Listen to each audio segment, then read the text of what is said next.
Okay, alright. Hey, here we go. Okay, so practice guide over section 2.1 to 2.6. Now, as we go through this, my goal today is to do the first 5. That's it. First 5, there's only 10 problems on here. First 5, we'll do the next 5 after that. Now, some of these get difficult, some of them really are not. So we'll kind of discuss as we go. The goal today is maybe do 1 or 2 kind of each type. I want to give you at least a chance where you can try one by yourself. But that's kind of the idea. I'll let you guys have choice on which one you'd like to see. Now, I know like 1 and 2 is the sketchy one. This one, we talked about stuff in class. I didn't really give you any homework on this because it was based on imaginary. We had some imaginaries when we get down to quadratics. I just want to see if you can remember like what you did in Algebra 2. I might take that problem off on the test. I might just put just a normal quadratic problem there and just ask you to find the roots of it. Something where it's not graphing, where you have to like return to factoring skills. But if you like it, I'll leave it on there. But that's the one I want to discuss today. Let's discuss it, okay? Because it is important. I don't want to just like not work on this problem. Okay. So for right now on this particular problem, what they're asking to do is do the basic operation. So in this case, we're subtracting these 2 parentheses, which are complex numbers. We talked about complex in here.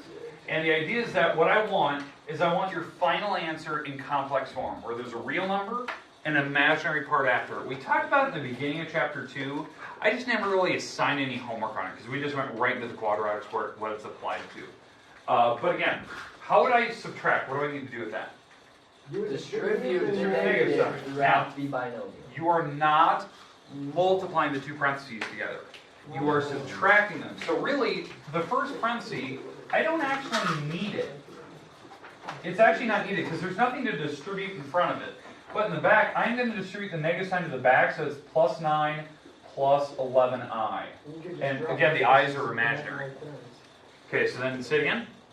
Draw parentheses and connect like terms.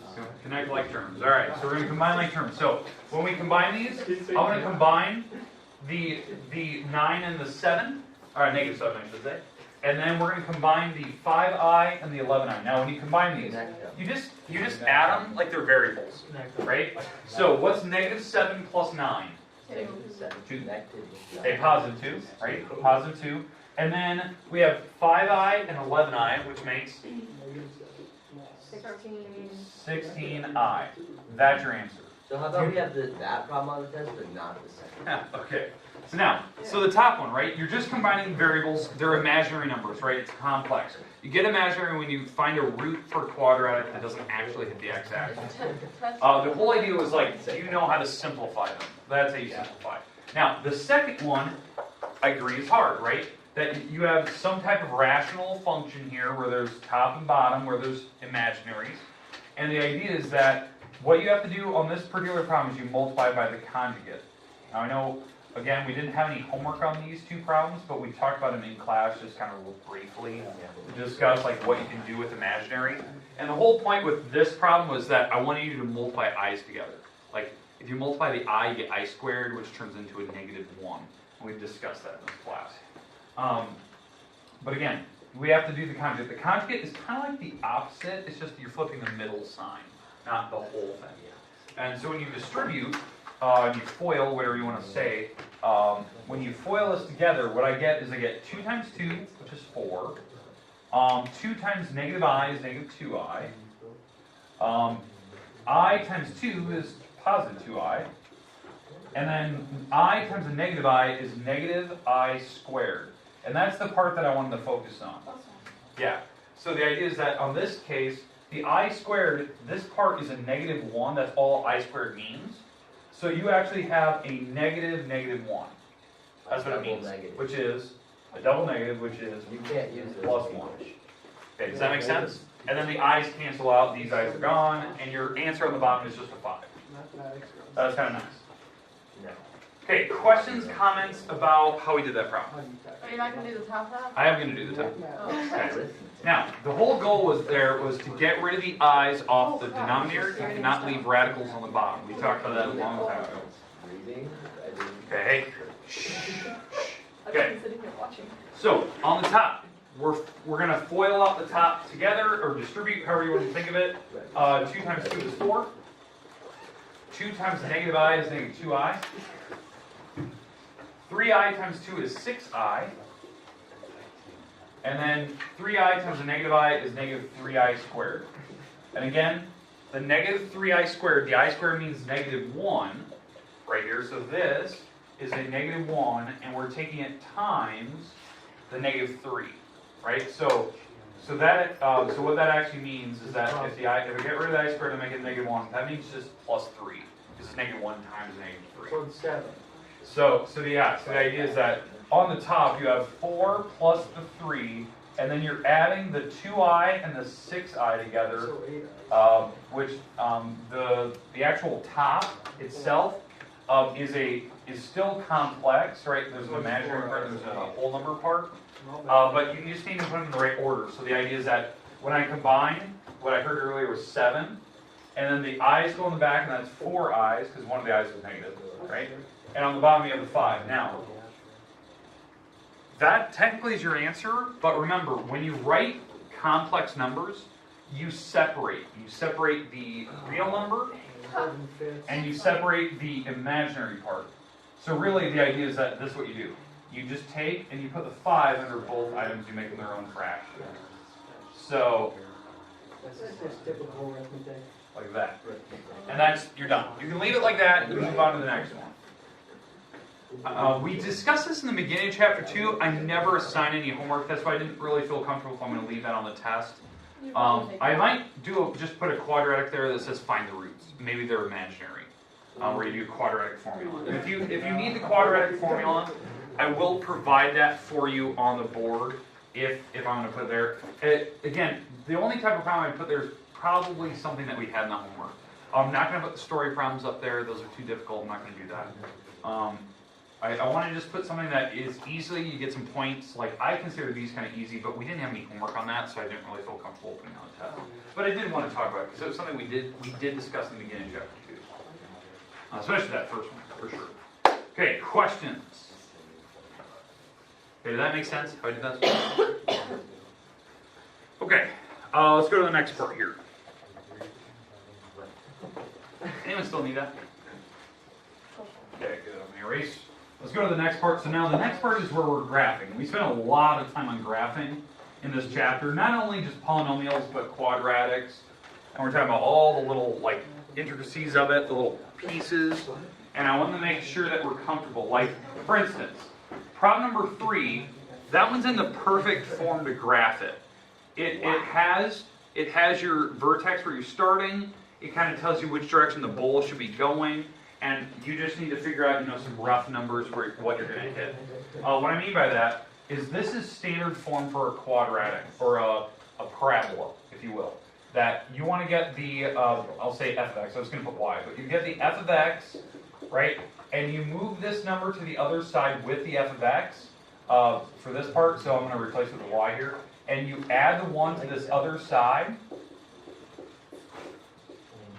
Right, you add the 1 to the other side, and the idea here is that for this particular polynomial or quadratic or parabola, however you want to say it, that the vertex, like where the bowl starts, what is the opposite of the number with the x? 4. 4, and the opposite number with the y? Negative 1. That's why I moved it over to the other side, because I always do the opposite when they're with their particular letter. And so the bowl is actually starting at 4, negative 1, and we just have to figure out which direction the bowl's going. It's going up. Now the reason why. The number out front of the parenthesis is a 1, so there's a 1 there, and so the idea is that it's going up. So it's going up like this. The problem is, we have to figure out, like where the actual x-intercepts are, where the y-intercepts are. And it has a max and it has a minimum, I mean. This graph has a 4.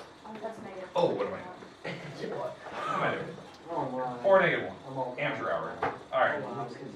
my. There we go. Alright. But anyways, so the idea is that the bowl's going up, and we want to figure out the x-intercepts, and we want to figure out the y-intercept, if I actually graph in the right locations.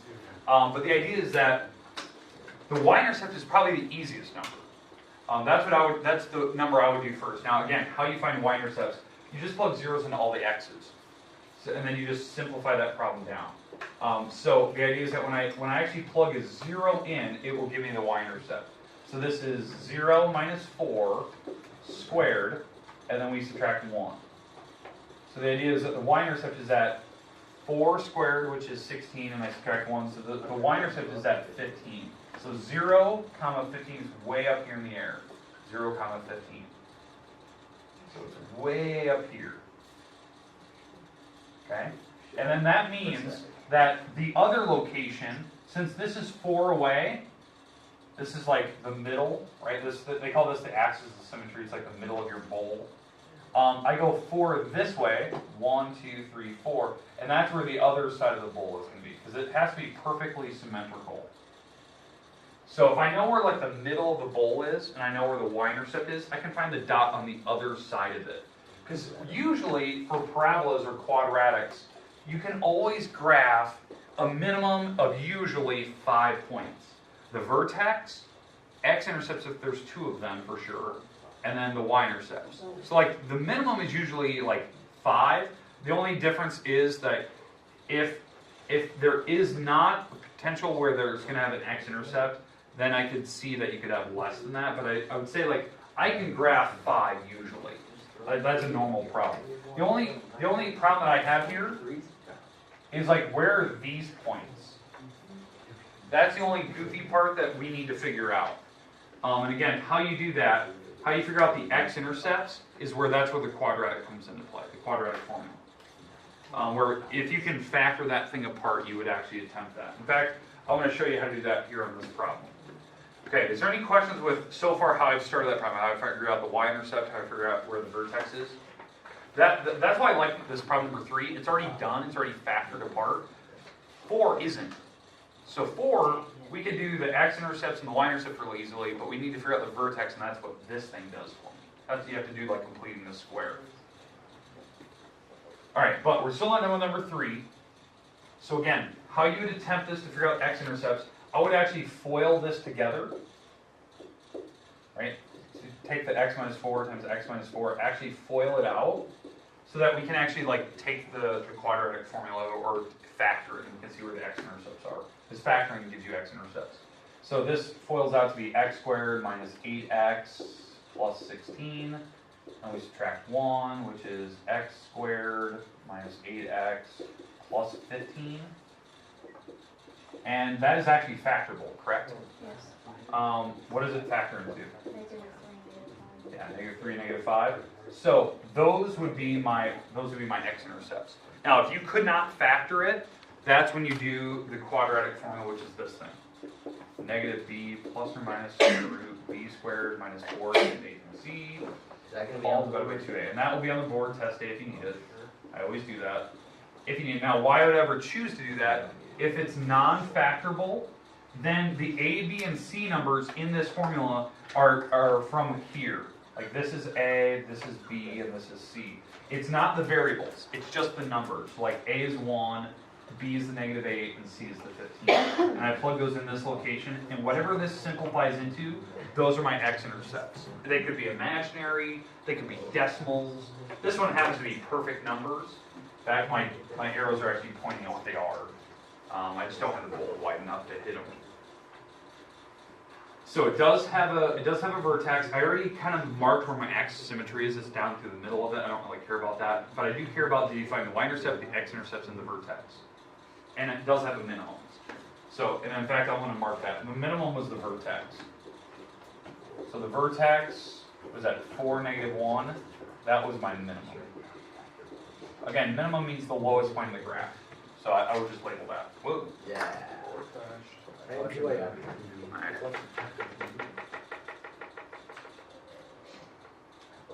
Okay, all right. Any questions with number 3? Okay, now I'm going to start you with number 4, but I won't finish it. Okay, so I'm going to start you with number 4. Does anyone still need that? One question. Yes. How do you label the axis of symmetry? I just draw a line down through the middle. I know, like, normally what the book would have you do, because I wasn't required this on the homework. What the book would have you do is tell me, like, what x number you actually pass through. So what was the x number? 4. Yours would be 4. This is the formula for the axis symmetry. Like that's the formula. I don't require that. It's just as long as you know where the middle is, so you can find that other dot for the y-intercept. That's all I care about. You figured out where the axis symmetry is, the middle of the graph. The book required this stupid number, but I never checked for that. I just care that you figure out where the middle was, and you went both sides of it to figure out the other side of the actual parabola itself. Okay, questions on that problem. Now, on number 4, I'm going to scroll up here in a minute. On number 4, on this one, what you can do right away on this particular problem, you can figure out the x-intercepts and the y-intercepts right off the bat. The reason why you can plug in zeros to find the y-intercepts. You could factor that thing apart or do the quadratic formula to figure out the x-intercepts. They might be decimals, it might be imaginary, it doesn't matter. But as long as you do that first. Now, to figure out where the vertex is, like where the dot starts the bowl, that's where you have to complete the square. And I'm going to do that for you right now just to show you how to do that. Okay, so here's how you complete the square. Okay, you have to move this number to the other side first.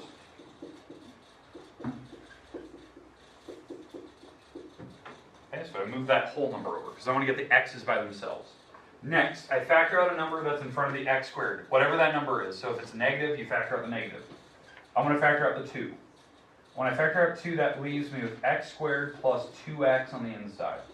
Because again, I'm taking a 2 from each item. Then, you take half the middle squared. What's half of 2? 1. Squared? 2. 1. 1. So, half the middle is squared, so half of it's 1. You square it to 1. You take that times the number on the outside, which is now 2, and you add that to the other side. Because again, why that's a 2? Why am I adding a 2 to this? Because this number times the front, so you have to actually distribute. So this constant times the 2 out front, the leading coefficient, and that's what you add. And you always add to the other side, by the way. Unless there's a negative out front. Then it would be a subtraction. Now, the only thing I'm worried about, because we did a couple of these in the homework, there was a couple where they had odd numbers in the middle. Like when you complete the square. You know, there's like, let's say there's a 5 here. Half of 5 is 2.5. Well, then you still square it. You take it times the number on the outside, and you add that to the other. It could be decimals, it's totally fine. You can have that. Okay, so this side turns out to be y plus 5. This side now can factor apart. And now you can read off what my vertex is. Because it's the opposite number with the x, the opposite number with the y, because now it's in the correct form. Because this now looks like the other one. It looks like number 3. That's completing the square. Everyone remember that now? It's been a while. It's been the beginning of chapter 2 when we did it. I think that was like the second day of chapter 2 when we went into like completing the square. Okay, last problem of the day. Last problem. So this is going to be problem number 5 for us today.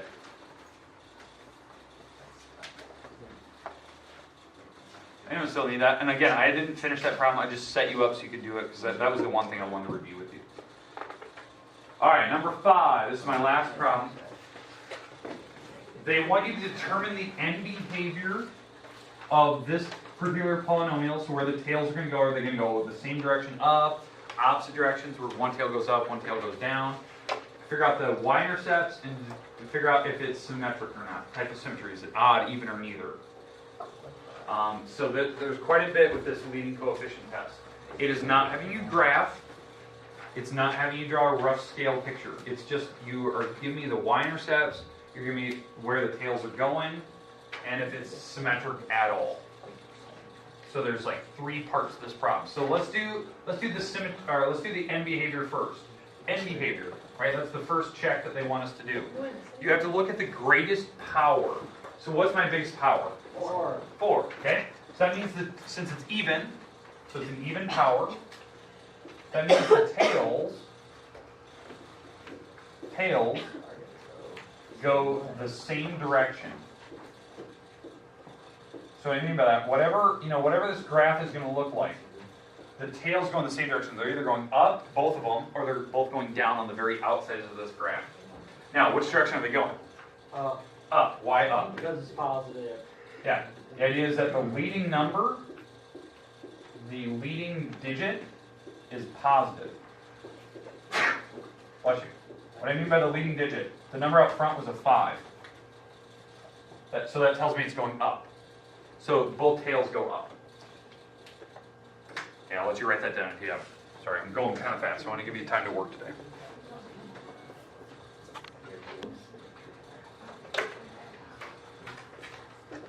So tails go up. Now, that was the end behavior test, the leading coefficient test. Second thing we have to do, y-intercept. Where is this thing going to hit the y-axis at? Well, just plug in a bunch of zeros. So plug in zeros for x's. So 0 plus 0 minus 0 plus 9. So where is it hitting? 9. Yep. And the coordinate is 0, 9. So whatever you want to call it, if you want to just call it the number 9, you want to say it's the coordinate 0, 9. Whatever you want to call it, that's your y-intercept. The last thing is this graph even symmetrical? No. Okay, so let's discuss why it wouldn't be, because I agree it's not, but let's discuss why. So the idea is that how you check for symmetry is you take your function and you plug in negative x's into every x that's possible. Okay, so again, I'm taking the function, plugging in negative x's. This is called the symmetry test, right? So I'm plugging in negative x's into everything. And what we're looking for is if this function, when I simplify it now, if it turns back into the original, it's called even symmetric, or y-axis symmetric. That means across the y-axis the picture looks the same. If it turns out to be the exact opposite of what you started with, like the opposite of this, then it's odd symmetric. It's called origin symmetric. It's opposite, like in the corners. Like it's the exact graph in the corners. So it's odd symmetric and what? Even symmetric. And then if it doesn't turn out to be the same or the exact opposite, then it's neither. Well, the idea is that you guys were saying neither because the negative sign, when it's power 4, the negative sign cancels. So it's 5x to the 4th. The even power cancels it out, so it's 7x squared. The next one, this is an odd power, it has a power of 1. And so that keeps the negative sign and it goes to the outside and becomes positive x here. And then the 9 in the back doesn't even change, there's not even a variable on it. And this is not the same as what we started with. Okay, one sign changed. It wasn't everything didn't change, so it's not odd. So this is not symmetrical. So this is not symmetric. Or not symmetrical, however you want to say it. Because it wasn't the exact opposite of what we began with, and it wasn't the exact same as what we began with, so it's not symmetrical. So this graph, you actually graph it like a graphing program. It doesn't look good.